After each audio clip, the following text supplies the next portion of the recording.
Hey everybody, welcome to another Sandcraft DIY. Today we're going to be installing a Driveline Carrier Bearing combo on a Polaris Xpedition.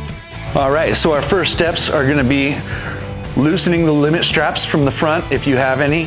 We're going to drop the skid plate, and then we're going to need all four wheels up in the air because we will be rotating the drive. We're going to start by removing the front wheels and then moving on to the front bumper. We're going to start with the upper bolts of the bumper, then lowers, and the front bumper comes off.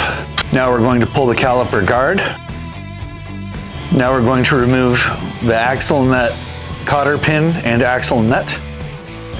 Now we're going to remove the two 15mm caliper hanger bolts, remove the caliper and the rotor from the vehicle. We're going to loosen the outer tie rod end, just a few threads, and then give it a tap to free the outer tie rod end. Now the two 15s holding the upper ball joint to the steering knuckle, and we're going to lower the knuckle to free the axle. And now we'll give some light tugs to remove the front axle from the differential. Now we're going to go and duplicate this on the opposite side of the vehicle. Now we're going to reach in and undo one electrical connector above the differential and one vacuum hose. Now we're going to remove the two larger 18mm bolts that mount the diff to the frame, and then slowly wiggle them out through the passenger side. Now we're going to slide the differential with the front half drive shaft still attached forward so we can gain access to the 6mm pinch bolts. Being as how the 6mm Allen bolts are opposed, you can rotate it complete 360 to gain access. And now we should be free to pull the front differential out from the front of the vehicle. A few feet down the front of the drive shaft, there's a safety hoop held in by two T40s. We're going to remove that. And now the front half drive shaft is free to exit from the front of the vehicle. Now we're going to remove the two 15mm bolts holding the carrier bearing to the frame. Now we're going to remove the two 6mm Allens at the rear transmission pinch yoke. So it takes an elaborate puller to get behind and grab the backside of this jelly donut to actually extract the bearing. So we're going to run with the technique most people would have in their garage, which is a cutoff wheel. And we're going to slice away at the two halves because we don't need the bearing off as much as we need the mass of the jelly donut to get the rear half out of the vehicle. Now that the jelly donut has been reduced in size, we can slide the drive shaft forward and out of the vehicle. So here we have the product unboxed and pretty much ready for assembly in the vehicle. We have all of our installation hardware, our frame extension mounts, our carrier bearing support bracket, and also our frame tie-in bracket.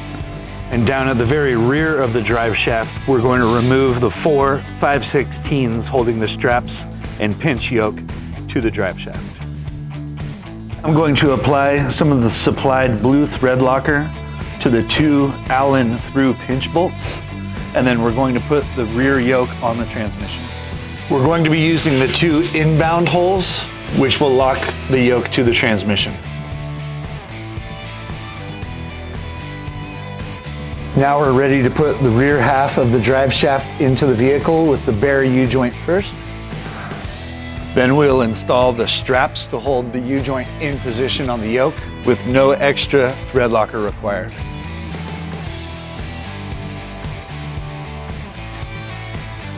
So now I'm going to install the front half of the drive shaft with the slip yoke facing the rear of the vehicle. So now that our back half is attached at the transmission, this is going to be our fixed length front and back. The first step to installing the carrier bearing is putting the frame extenders in with the large opening sort of surrounding the weld nut on the bottom of the frame using our lock bolt and two washers. So now what I'm going to do is drop in a couple of alignment bolts from the top of our frame extensions as a reference to align our adapter plate so we can scribe out and mark the holes where we're going to put attaching holes in the frame crossmember. The bearing support bracket will actually be going with the standoff going up and the offset to the driver's side. And we're going to add some blue thread locker to these bolts. With the carrier bearing support bracket installed, now we're going to go and align and trap everything with our frame adapter and our 60mm bolts with washers on top and bottom. Now we're going to use our M6s to tie the frame adapter to the front crossmember. With almost all of the hardware in place, we're going to start tightening everything down, starting with the front, working our way back at the frame adapter to the crossmember. So now that our frame is all tied together and all of our mounting hardware is tight, we can go ahead and lock down the carrier bearing mounting bolts into position. So the very last step is to add a lock nut and washer to the top side of the frame adapter bolts, because currently they're only hanging from the underside of a weld nut, which is not structurally sound, so we need to trap them from the top side with lock nut and washer. The hardware we're using is a all metal locking component. We just need to whale them down to tight and a little bit more.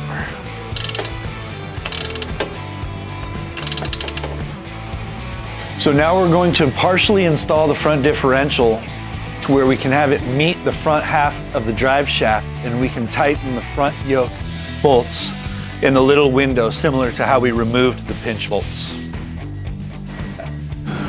Once all 4 front yoke driveline bolts have been thread locked and torqued, you can reinstall the differential mounting bolts all the way through to the wedge lock anchors.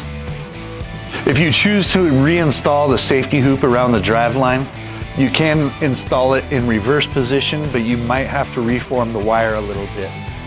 But under no circumstances should you pry off of the driveline. Now that the Sandcraft carrier bearing driveline combination kit has been installed, you can go ahead and reassemble the rest of the front end back to a factory spec. All right, now that we've got everything back together, you want to just go around, double check your work real quick. Make sure you got your belly pan up in position, and you're all set to enjoy the ride. Thanks for watching.